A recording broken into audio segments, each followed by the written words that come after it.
இன்று மாற்றத்தின் நாள். மாற்றம் உண்டு.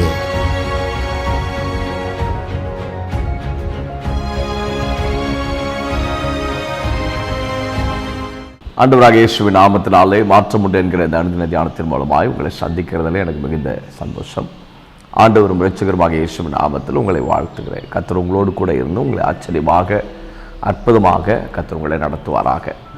உங்களை பலவந்தம் பண்ணி உங்களை மேற்கொள்ள எப்படியாகிலும் உங்கள் வாழ்க்கையில் உங்கள் மூலமாய் நடைபெறக்கூடிய நல்ல காரியங்களை, உங்கள் மூலமாய் வைத்திருக்கக்கூடிய தேவ திட்டங்களை முறியடித்துவிட வேண்டும்.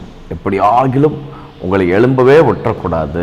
நீங்கள் எழும்புனா காரியம் ஜெயமாக நடந்துடும்னு சொல்லிட்டு சத்துரு சில மனிதர்களை பயன்படுத்தி உங்களுக்கு விரோதமாக எழும்பி நிற்கிற காரியங்களை கர்த்தர் அறிந்திருக்கிறார்.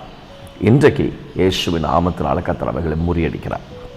இன்றைக்கு ஆண்டவர் அதன் நடுவில் கர்த்தருடைய சித்தத்தையும் திட்டத்தையும் உங்களை கொண்டு நிறைவேற்றுவதற்கு என் ஆண்டவர் உண்மையுள்ளவராக மகிமையான காரியங்களும் ஆண்டவர் உங்களை கொண்டு செய்வார்.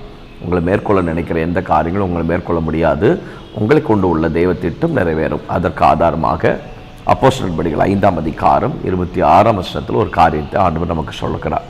உடனே சேனை தலைவன் சேவகரோடே கூட போய் ஜனங்கள் கல்லறிவார்கள் என்று பயந்ததினாலே பலவந்தம் பண்ணாமல் அவர்களை அழைத்து கொண்டு வந்தான். Then the captain with the officers went and brought them, but not by force, for they were afraid of being stoned by the people. இழுத்து கொண்டு போக வேண்டியவர்களை அழைத்து கொண்டு கர்த்தர் போக வைத்தார். இவங்க குற்றவாளிகளாக அப்போஸ்தலர்களை தீர்மானம் பண்ணி குற்றம் சாட்டி வசனம் பேசிடக்கூடாது, ஜெயம் பெற்றக்கூடாது, ஜனங்கள் மாறிடக்கூடாதுன்னு சொல்லிட்டு திட்டமிட்டு பரிசெயரும் சதுசெயரும் ஒரு வார்த்தை அதில் இருக்கிறது, பொறாமையினாலே நிறைந்து. உங்கள் வாழ்க்கைக்கு முன்பதாக பொறாமையினாலே நிறைந்த ஜனங்கள் எழும்பி இருக்கிறாங்களா?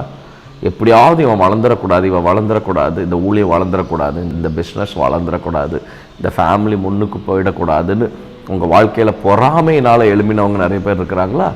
ஆனால் ஆண்டவர் சொல்கிறாரு, அப்படி பொறாமையினால் எழும்பி குற்றவாளிகளை போல இழுத்து கொண்டு போக வேண்டியவர்களை கர்த்தரை அழைத்து கொண்டு போக வைத்தார். கர்த்தர் திட்டாங்க நிறைவேறினது, தேவ சித்தாங்க நிறைவேறினது. அந்த இடத்துல தெய்வ பிள்ளைகளை கர்த்தர் தீமைக்கு ஒப்பு கொடுக்கவே இல்லை. அந்த பொறாமை அவர்களை மேற்கொள்ளவே இல்லை. அவர்களுக்கு முன்பதாக தேவன் தம்முடைய பிள்ளைகளை, அதுக்கு முந்தின வருஷம் சொல்லுது, அவர்கள் தேவாலயத்தில் நின்று போதகம் பண்ணும்படியாக கர்த்தர் அவர்களை தைரியப்படுத்தினார். அவர்களுக்குள்ள ஒரு பயத்தை உண்டாக்கினார். அவர்களுக்கு ஆண்டவரை குறித்த ஒரு பயம் அவர்களுக்கு முன் சென்றது. யாத்ராமத்தில் நம்ம வாசிக்கிறோம் இல்லையா, கர்த்தருக்கு பயப்படுகிற பயத்தை உனக்கு முன் செல்லும்படி நான் செய்வேன் சொல்லிட்டு. கர்த்தர் உங்கள் கூட இருக்கிறார் என்பதையும், தேவன் உங்களோடு கூட இருந்து கிரியை செய்கிறார் என்பதையும் அந்நிய கண்கள் அல்ல, உங்கள் கண்கள் நிச்சயமாய் காணத்தக்கதாக கர்த்தர் இன்றைக்கு அப்படிப்பட்ட ஒரு சூழ்நிலையை கர்த்தர் ஏற்படுத்தி கொடுப்பார். சோர்ந்து போகாதீங்க, தைரியம் பாருங்க. தேவனே, நாங்கள் நன்றி செலுத்துகிறோம். அப்பாவுடைய சமூகத்தில் நாங்கள் ஜெபம் பண்ணுகிறோம். பொறாமையினால் எழும்பின எல்லா கண்களுக்கு முன்பதாக உடைய பிள்ளைகளை சட்டைகளில் மறைத்து பாதுகாத்து வழி நடத்தும்படியாக ஜெபம் பண்ணுறோம். தேவக்கரம் கூட இருக்கட்டும்.